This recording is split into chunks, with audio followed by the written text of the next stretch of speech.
My wife and I have a tradition. Every anniversary, after we go to whatever theatre or fancy restaurant we can scrape enough dough for, we give each other a present.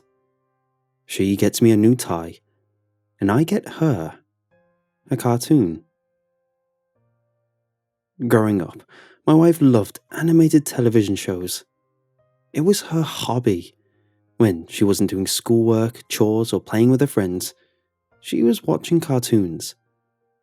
She continued this habit from diapers to art school and had built up quite the collection, sprawling across a collection of DVDs, VHS tapes, laser discs, and even some film reels.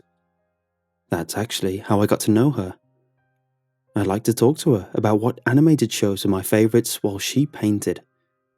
So, every year, I try and find some cartoons she's never heard of. I don't always succeed, but I was riding high after last year's victory. I had managed to scrape up an ancient Ukrainian VHS in a book nook. It only cost me $3, and thankfully it didn't crumble to dust by the time I got home with it. This year, I was determined to beat her again. But work had been pretty busy lately. I'm a substitute elementary school teacher, and the flu had knocked a good number of teachers out of commission, so I was pretty much busy all day. As luck would have it, I found my salvation in my colleague, Milos. Milos was referred to exclusively as Mr. C by all the students, since his Eastern European last name rolled off the tongue like a sea urchin. A grey-haired man in his early 60s, he spoke with a heavy accent and was notorious for never remembering anybody's name. But all the kids liked him, thanks to his polite, harmless nature, and the faculty was quite fond of him too. One afternoon, during lunch, I was in the teacher's lounge drinking a soda, and in came Milos. I waved, and he gave me a smile in return. He bought himself some peanut butter crackers from the vending machine and sat down across from me. We talked for a little while about whatever stupid decision the school board had made, and the conversation eventually changed to that of our wives. He had been married for 30 years, so he had much more to say than the 5 I'd been together with my spouse. I told him about our anniversary tradition, and he sat up a little straighter. It's funny you should mention that. I was going through my attic last week, and I found a box of my mother's video cassettes. Really? That's interesting. What was inside? I asked. Most of them were old recordings of me as a young man, but one of them was a cartoon I had never seen before. My wife would probably know what it is. What's it called? I'm not sure, Milo said, pausing to think. But I'd never seen anything like it. Quite strange. I only watched one episode before I lost interest. I asked him if I could borrow it to see if my wife had somehow overlooked whatever cartoon this was. Ah, you can have it, Milo said with a wave of his hand. I'm too old for such things. You mean it? Yes, the condition is poor, but it still runs in the VCR. We made an agreement, and Milo showed up the next day with a tape. I offered to buy him lunch in exchange, but he politely refused, saying, "Getting rid of some of the clutter is payment enough." I examined the tape, tucked into a blank sleeve with some text drawn on it in Sharpie. It was written in Cyrillic characters, so I had no idea what it said. But there looked to be 11 episodes of this strange cartoon recorded onto it. So I completed my day and came home at around 5. My wife wouldn't be home until 8, since she was attending an auction, so after I finished my paperwork and ate some supper, I decided to see if the tape contained anything that my wife's watchful eye may have accidentally overlooked. I went to the living room with a glass of white wine and our cat, Frisbee, and popped the old VHS into the tape player, sitting on the love seat with Frisbee purring in my lap. I had laid my laptop next to me, so I could decipher some of the text if need be. It took a couple of seconds, but I soon saw the tracking signal show up on screen. The only semblance of credits was a few words that briefly flashed on the black screen. They were written in plain white text, and I paused the tape to type the words into Google Translate. As you all know, Translate isn't a flawless program to say the least, but it claimed that the words were Bulgarian and translated to something like, "This is the first episode." The episode started in what looked like a college dorm room. There were 2 beds, and the only occupied one had someone sleeping under the covers. This person woke up and tossed his covers off. He looked like an average college kid, with scruffy facial hair and a university t-shirt on. He ambled away into the bathroom, which was off screen, and, after a few sounds of rustling clothes on running water, walked back on screen in a jacket and toque. One thing I noticed off the bat was the meticulous detail put into the art and animation. The backgrounds had all kinds of extra things to look at: a model airplane halfway built sitting on a desk, open drawers with clothes hanging out of them, the light of the window fading and reappearing in accordance to unseen clouds. Every frame of the character's walk cycle was unique, no reused shots or loops. Every step he took was slightly different than his last one. If this was a weekly cartoon, the animators must have been working pretty damn hard to deliver this level of quality. Anyway, this character left his room and walked down an empty hallway, his sneakers making hollow thumping noises against the ground. Once again, sounding like each sound effect was unique. It reminded me of Courage the Cowardly Dog.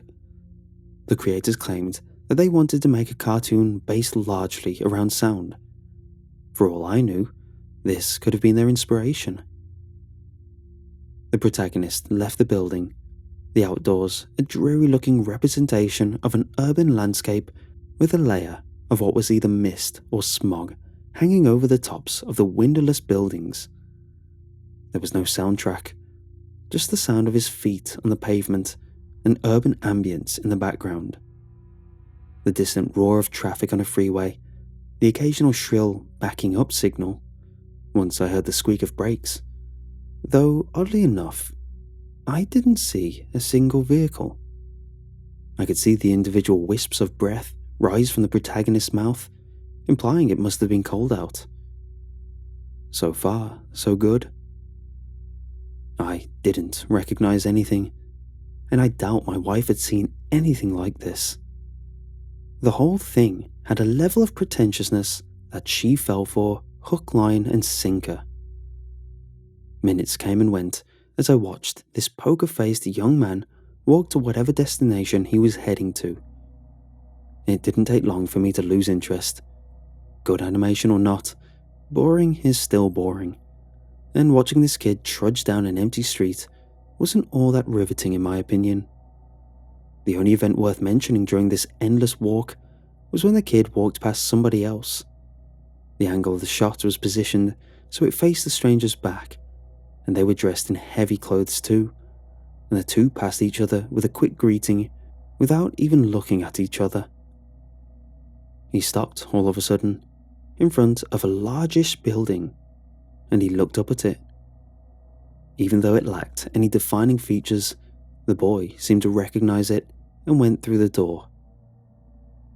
When he entered, there was a small group of girls, all holding thermoses, talking quietly in the corner of the lobby of whatever building this was, and they all went silent when the protagonist drew close to them.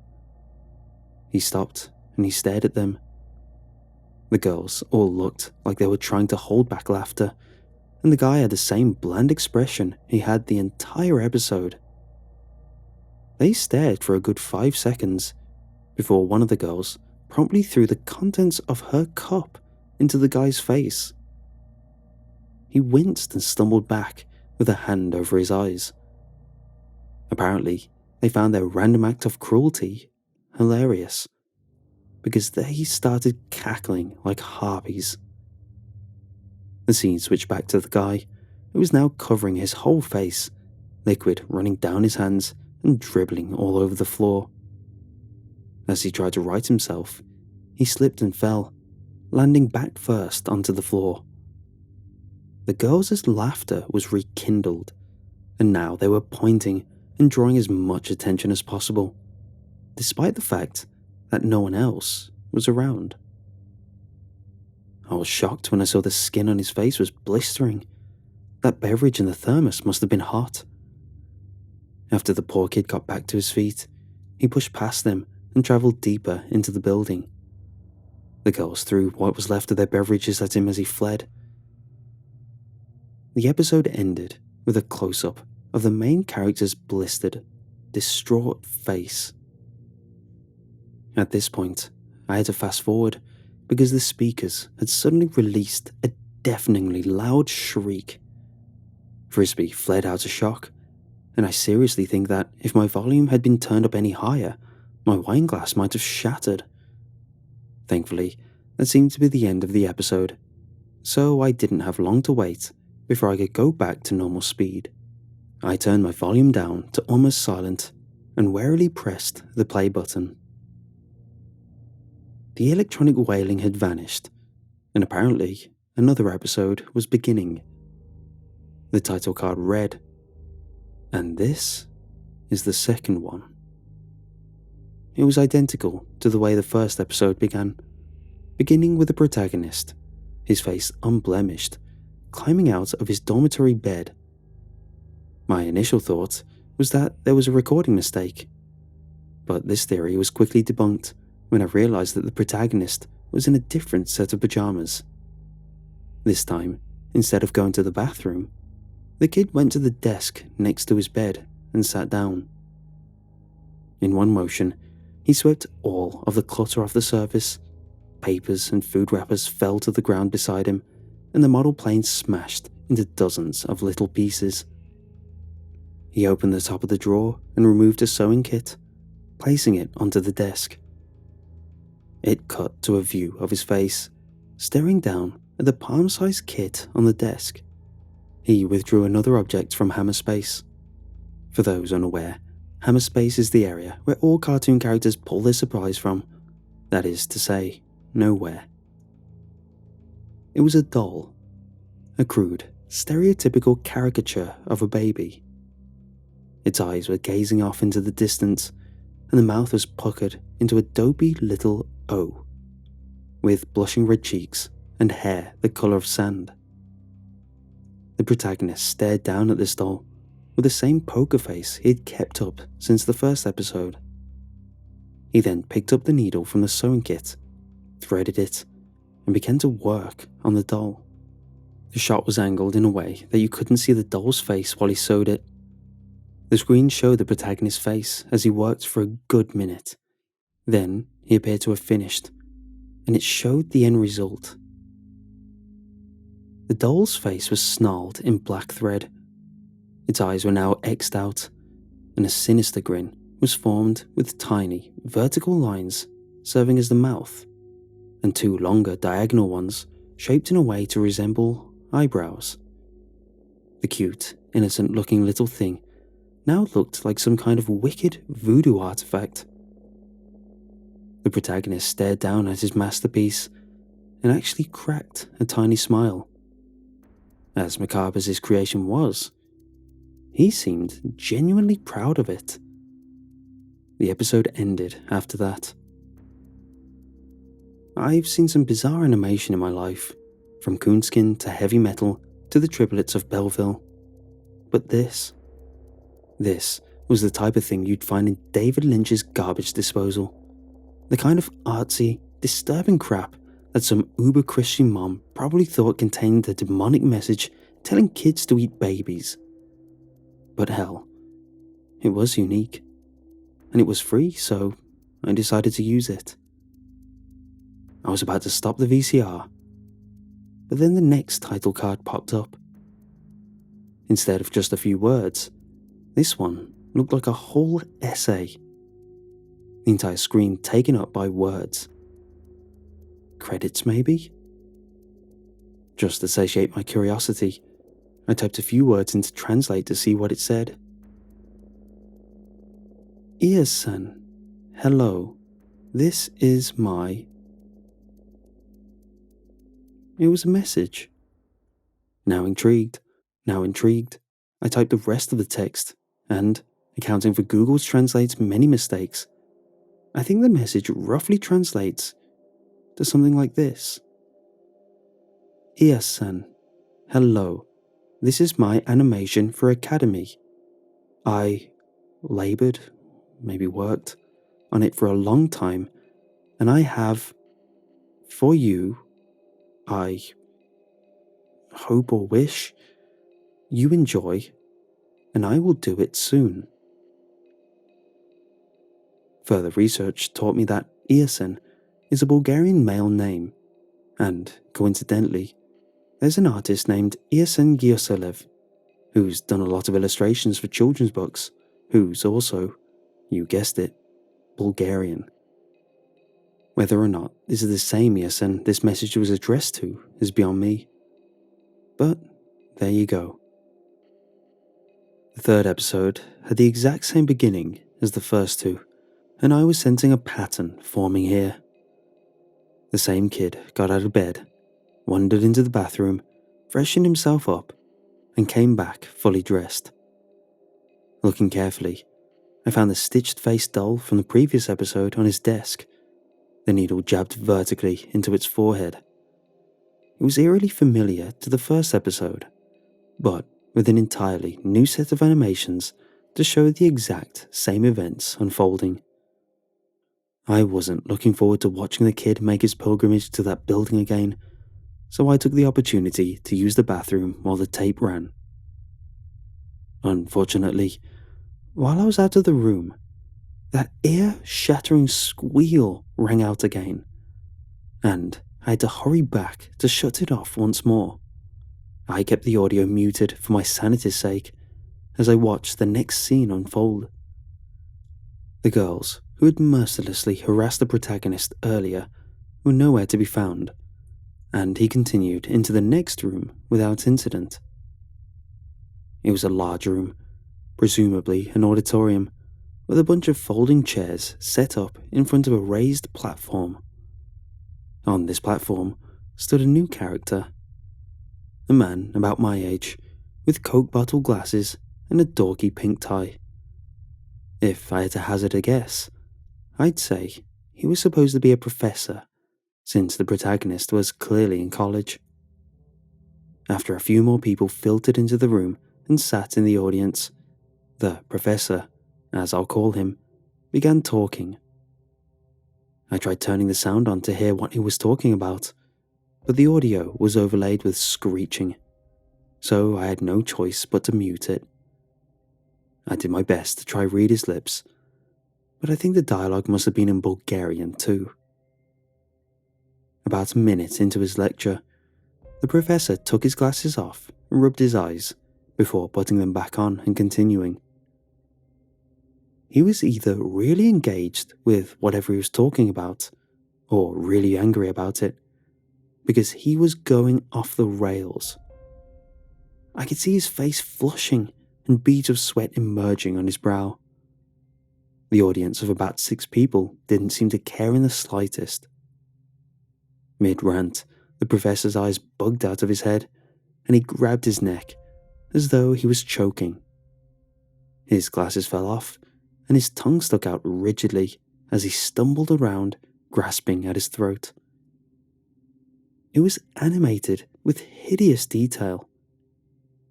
I could see every individual vein swelling up on his neck, and someone even took the time to animate the ribbons of drool running down his chin.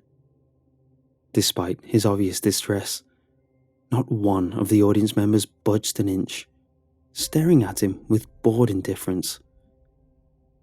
Eventually, the professor collapsed onto his back and lay spread-eagled on the platform, 2 streams of blood trickling from his eyes, as though he had just been strangled. The audience sat there for a moment, before calmly getting up and exiting, not looking or speaking to one another. The episode ended with an overhead view of the auditorium, the professor, left abandoned on the stage.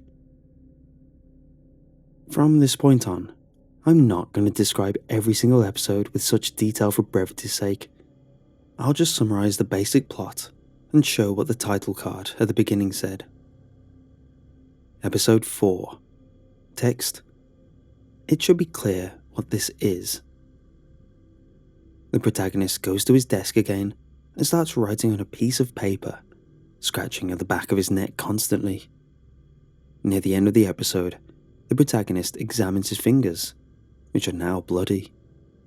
A shot of his neck reveals a giant welt, which he seemed to have scratched to the point of bleeding. Episode 5.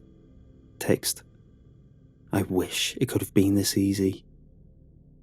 The protagonist picks up the piece of paper he was writing on, which still has bloody fingerprints on it, and tucks it into an envelope, exiting his room with it.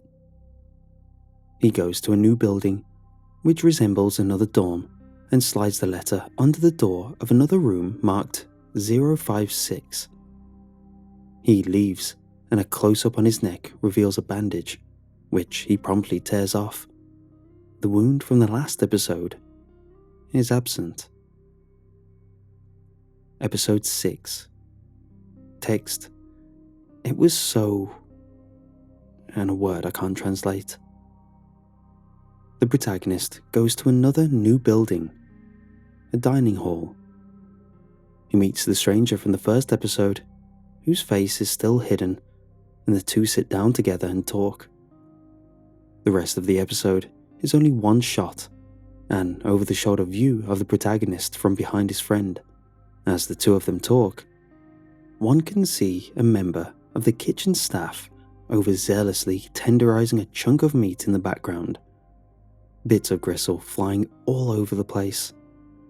The episode ends after the stranger gets up and exits, leaving the protagonist to sit by himself and stare into space. Episode 7.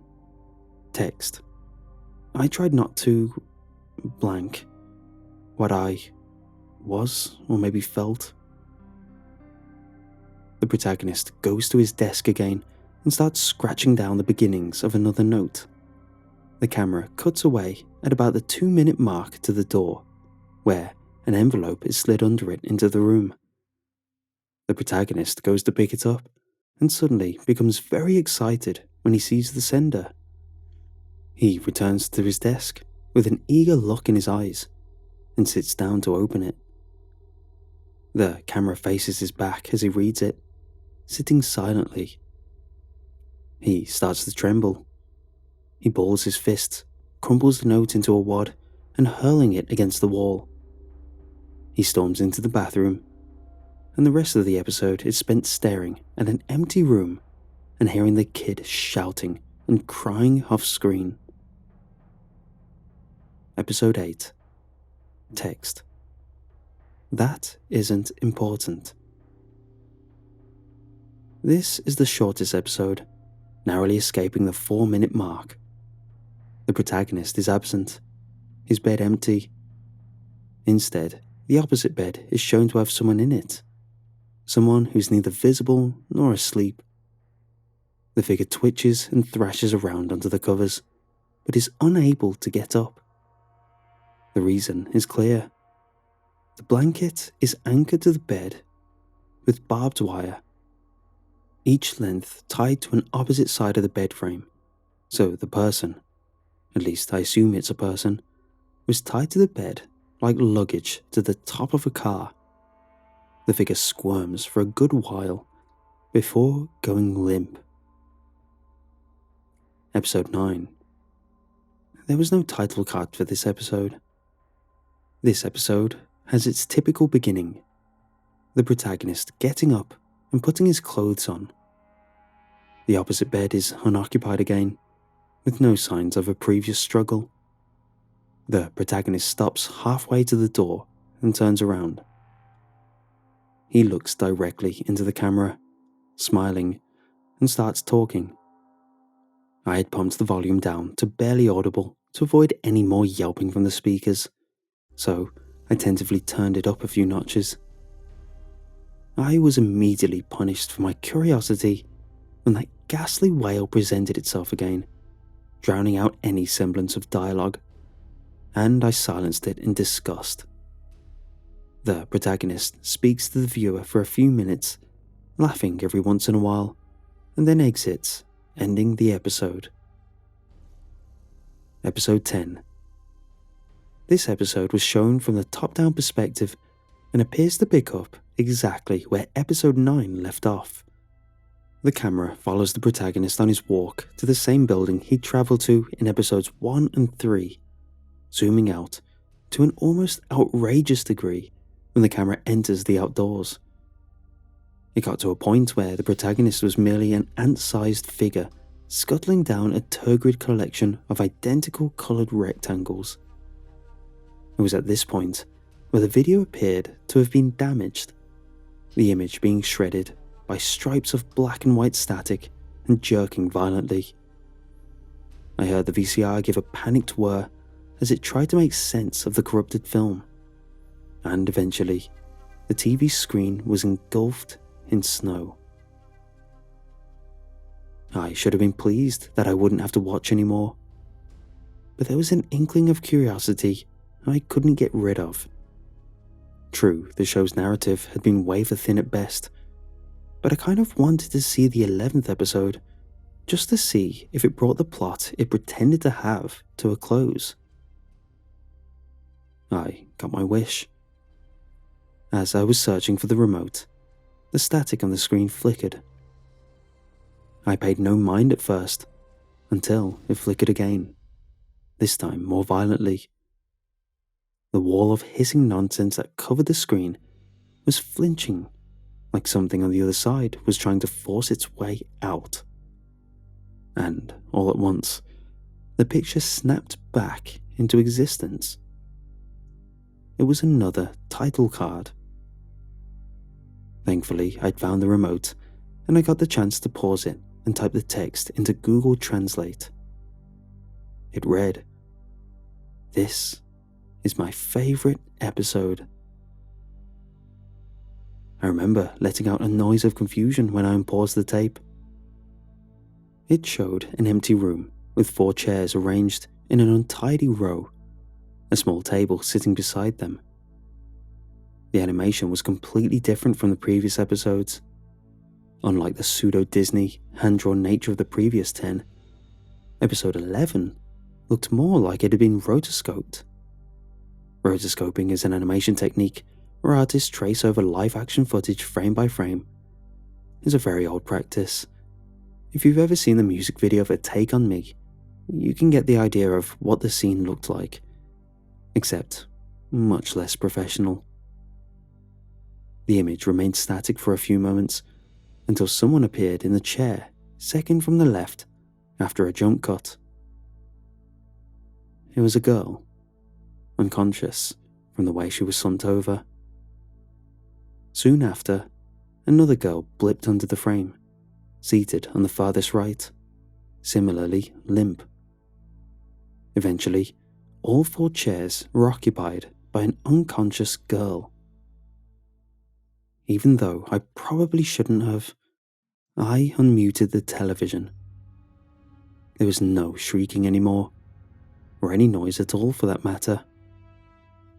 I jumped when the silence was broken by a loud creak, followed by some footsteps. There was a noticeable dip in audio quality, the sound being muffled and dull. When the footsteps stopped, there was a short thud and a shrill noise that sounded like someone undoing a zipper. The angle was obstructed when a body moved in front of the camera. With the boiling lines of the rotoscoped figure twitching like mad, it took a second for me to realize that this person was showing a small cylindrical object to the audience. The person set it down on the small table and removed a tiny pill from their pocket, promptly swallowing it.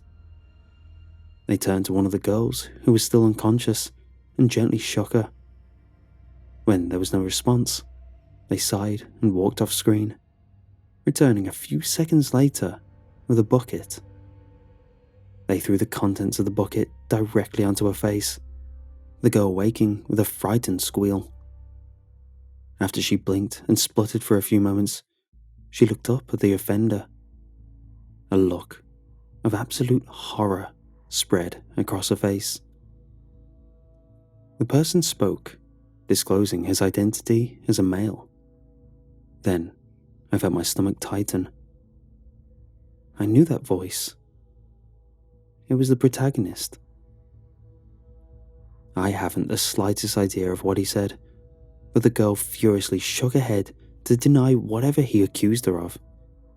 He then lunged at her and seized a handful of her hair, the girl beginning to scream and sob hysterically. The protagonist snatched the cylinder off the table and shoved it into the audience a second time, before a knife sprung from the other end. It was a switchblade. He then drove it into the girl's neck. She was unable to scream now. The blade must have hit her larynx. A feeble gurgling noise was the only thing that she had left. The protagonist removed the knife, blood spurting from the wound. This was the only thing that had any colour through the entire segment, being a muddy red. The girl beside her had woken up and was set to screaming when she saw her neighbour gagging on her own blood. The protagonist clapped a hand over her mouth, slitting her throat with one quick slash. I couldn't take it anymore. This had officially crossed the line. I lunged for the remote, but I moved too quickly and knocked it off its place on the armrest, and it tumbled out of reach. Cursing myself, I got down on all fours and grasped for it, trying to ignore the agonized screams and pleading coming from the television. By the time I found it, it was too late. The deed had been done. The bodies lying in monochrome silence. I was seconds from pushing the damn eject button, seconds from contacting Milos and demanding what kind of sick joke he had played on me. But I didn't. Something stopped me. The protagonist, the murderer, had taken something out of his jacket and now aimed it in the direction of the corpses. A cell phone. It wasn't even an old-fashioned model. It looked identical to an iPhone. The animator even shaded the Apple logo to make it more pronounced. That wasn't possible. This was an old cartoon. There was no way in hell there could have been an iPhone in it. And besides, if this really was a recent cartoon, why was it on a crappy VHS? And how did it end up in the possession of an Eastern European substitute teacher? Did Milos make it? Was this his idea of a practical joke? The last few minutes of the tape consisted of the protagonist taking pictures of his victims, but every time he snapped a photo, there would be a cut to a different image. It was the same scene, but it was live action, with grisly, full-colour images of the girls and their wounds. The tape ended with a final message, which I had no time to translate. I was busy rifling through one of the kitchen drawers for the school directory. I finally found it and tracked down Miles' number. I'd never contacted him before, but I needed answers now. Greg? I froze. I heard the familiar sound of the door closing and my wife entering the kitchen carrying a large canvas-like package. You'll never believe what they had there. Thank God we're so poor, or I would... Her smile evaporated when she saw my expression. You're pale. Do you feel alright? She inquired. I need to make a phone call, I managed to say. I grabbed the phone off the receiver and dialed in the number while my concerned wife went to put her things away. I paced the kitchen as I listened to the taunting buzz of the connection noise in my ear. Finally, Milos picked up the phone. "Hello?" I was ready to let him have it, but I didn't want my wife to hear anything. "Milos, it's Greg Sykes. I need to talk to you about the tape you gave me." "Oh, hello, Greg. I'm sorry to hear that you're having trouble. Is it broken?" The naivety in his voice made me want to throw the phone across the room. "No, it's what's on the tapes. This isn't funny. In fact, it's pretty damn sick. Did you honestly think that giving me some fake snuff movie from my wife would be cute?" There was a pause. "I don't understand." "Episode 11, Milos. Those dead girls." "What are you talking about? Stop playing innocent." I kept my voice low, but I made sure to fill each word with venom. "Where did you get those pictures, Some gore site?" "Calm down. I don't know what you mean by dead girls. Milos, I've already told you that this isn't funny. Just apologize and we can put this past us." There was another moment of silence before Milos spoke again. "Greg, listen to me. I don't know what you saw, but I can assure you I didn't have anything to do with it. Do you need me to contact the police?" "You've scared me enough, goddammit. Isn't it enough that—" A shrill scream from upstairs cut me off. My brain didn't bother to register anything until I reached my wife. I was downstairs, and then I was upstairs like I had teleported. It was afterward when I became aware that I had rammed my right big toe onto the bottom step while sprinting, trailing blood up to my bedroom. My wife was pressed against the bedroom wall, opposite the window, her package jettisoned into the center of the room. I had no need to ask her what was wrong. She was already pointing. The window now had something scrawled into the glass. 3 symbols in a vertical column. X, I, I. Roman numerals of 12. And below this, nailed to the sill, was a crude baby doll, its eyes X'd out, given a malevolent smile, with black string. The police were already on their way. Milos had contacted them after I dropped the telephone. I was going to search the house, but I realized that the message in the window was carved from the outside.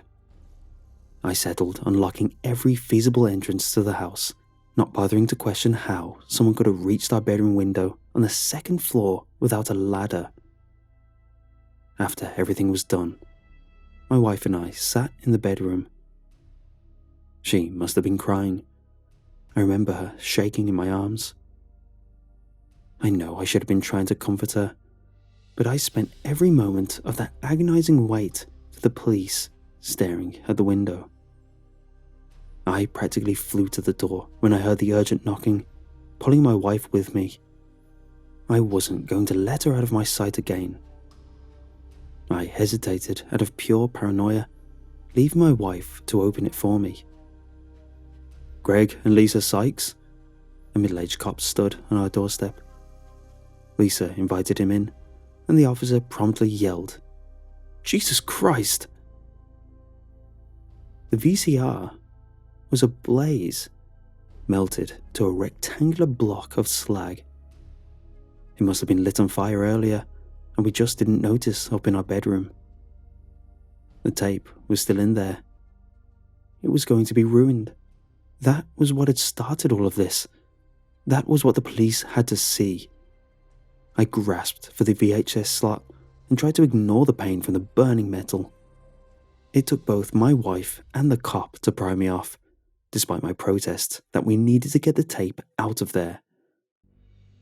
I eventually calmed down enough to explain what was going on to both of them. They both listened carefully, despite the insanity of the story. I told them everything: where I got the VHS, the weird title cards, the flawless animation. Episode 11. The cops got a hold of Milos, but could ultimately find nothing incriminating. He couldn't answer any of the questions either, insisting that he had never seen the tape before he found it in the attic. We haven't spoken since. The case was eventually dismissed as harassment. I had no point to prove since the evidence had been destroyed. Try as I did, I couldn't get the VCR to open to retrieve the corpse of the tape. My wife has been acting more uncomfortable, even after I stopped mentioning the tape and we got a new window.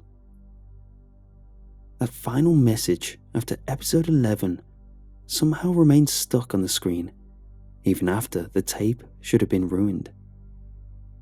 When I couldn't sleep that night, I translated it. Episode 12, coming soon.